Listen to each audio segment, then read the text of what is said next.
Welcome back to the Weeb Lounge, and in episode 3 of Kuma Kuma Kuma Bear, we learned something incredibly important, and that is that Yuna's panties will never ever get dirty.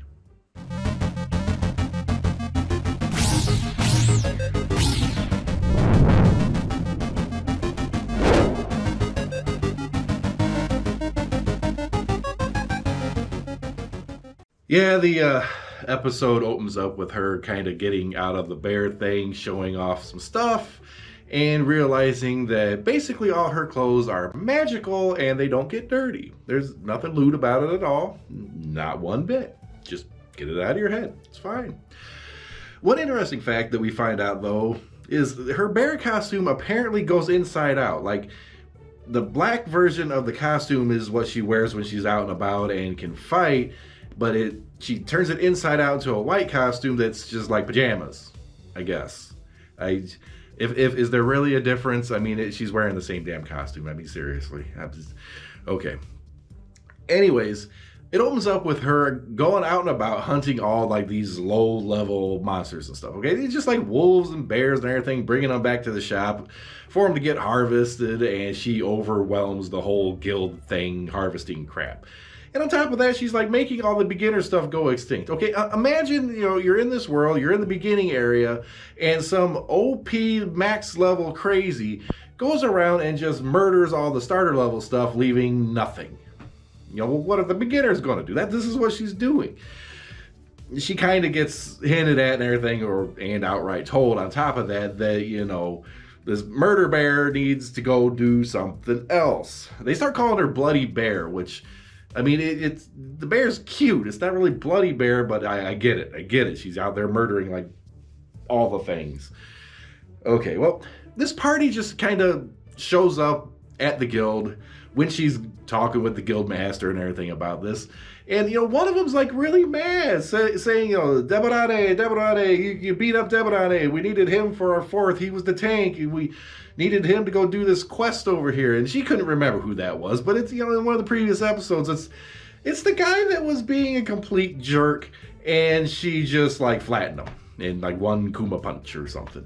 The longer I do these series, the bear counts. I need to start a counter or something. How many times am I going to say bear? Because it's a bear. It's a bear to count the bears. There's a lot more to bears to count. Oh, okay. Anyways, Yuna, in a short sense, gets suckered into going on this quest. And for some reason, only Luina, the mage caster, the one that seems like kind of cute, kind of sociable, kind of normal, I guess, but she's supposed to be a magic caster. But here's the thing. We never see her do nothing other than harvest some jewels out of the backsides of goblins later on. Okay.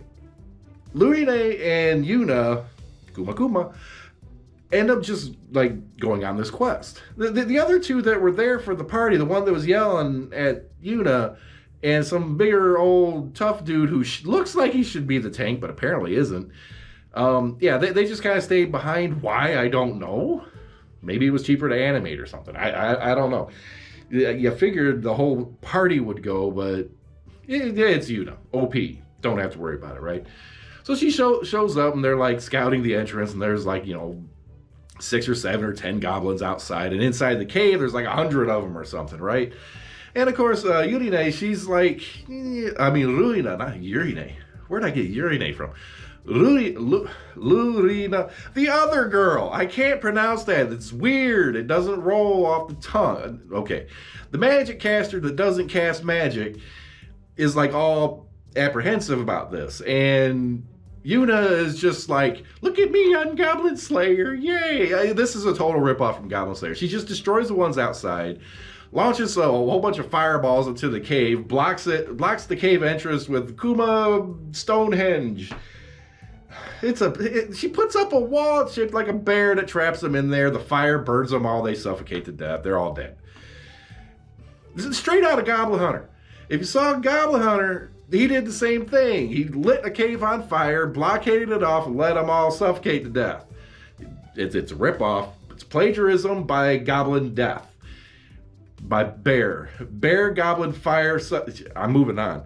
Uh, it turns out that there's one inside that did survive, though. Apparently, it's a much stronger goblin. And you know, like the whole trip and everything, and while they're doing this, you know, Yuna's kind of making fun of Deborane, and Lurina, the magic caster. Did I say it right? Lurina, I did.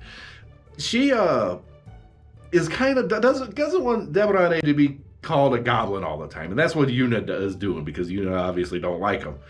And so she starts doing wordplay and ends up getting her multiple times to call Deborane a goblin, or like the Deborane King, which is the Goblin King that is starting to come their way. All right, Goblin King shows up. What happens? In a nutshell, it gets frickin' owned. It's done. What do you expect? It's the OP Otherworld character. And yes, we get confirmation that she's, you know, stuck in this world. She's, you know, she's actually there. It's not a game anymore. She's actually there. I might have glossed over that. But in the grand scheme of bear things, it's not important, actually. It doesn't feel important. She's there. There's bears. She kills things. Okay. Anyways, to and from this mission and everything, you know, she runs. Apparently, she didn't have the bear mounts at the time. All right? Now, she picks up Lurina. My God, I'm going to have trouble with that. She picks her up and just like runs ridiculously fast towards the cave quest, whatever. And apparently almost pukes on the way there because running. And then on the way back, they run. But here's one thing that I kind of learned, that Yuna doesn't like to do the harvest thing.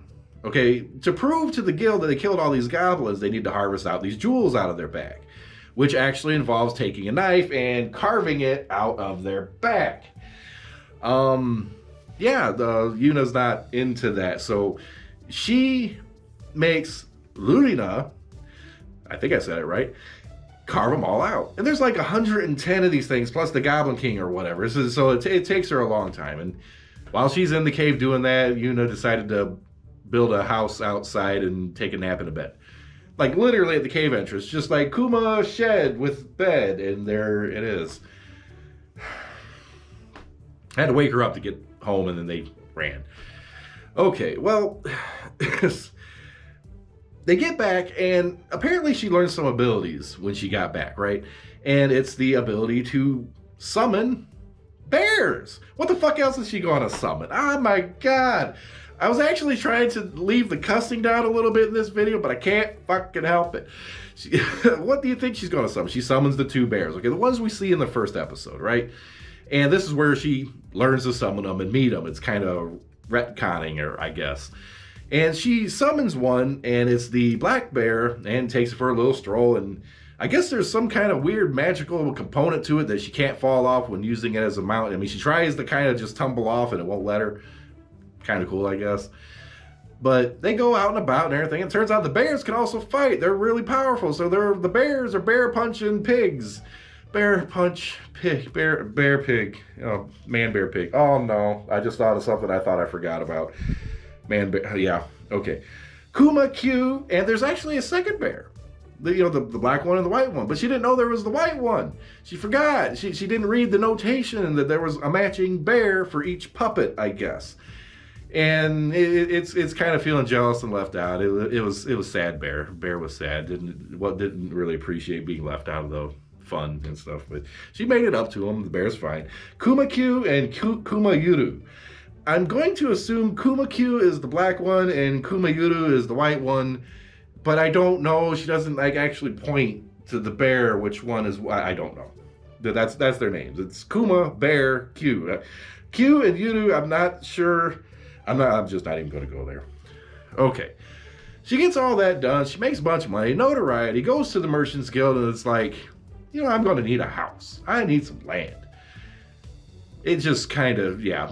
Apparently all that stuff that she's been turning in and getting harvested and everything, she gets money from that or whatever, and those goods go to the Merchant Guild. The Merchant Guild then resells the goods for a profit. And since Yuna is bringing all these goods in, the Merchant Guild knows about him and really wants to kind of cultivate a relationship. It's a smart business decision. So they end up giving her a discount on some land, sending her off to whatever. And it's a nice little patch of land. It's kind of on the outskirts and stuff, not all that many people around. Well, she got to build a house now. What's she build? I just guess. Guess what the shape of her house is. Guess.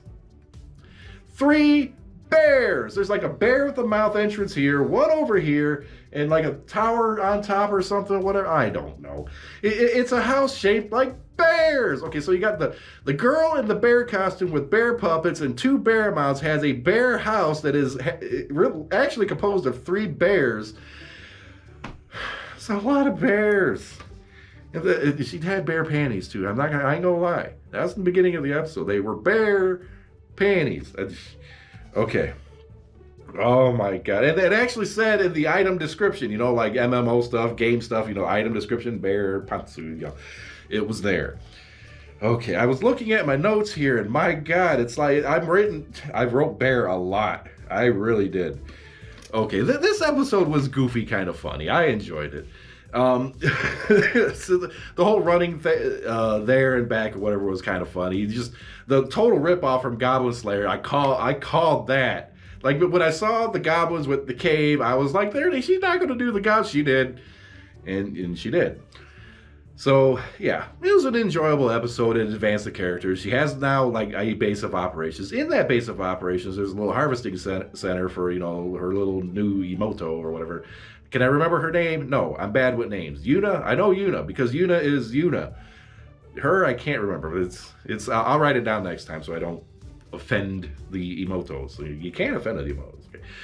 Like, subscribe, hit that notification button. We'll be back with the next episode. And until then, we'll see you in the next video.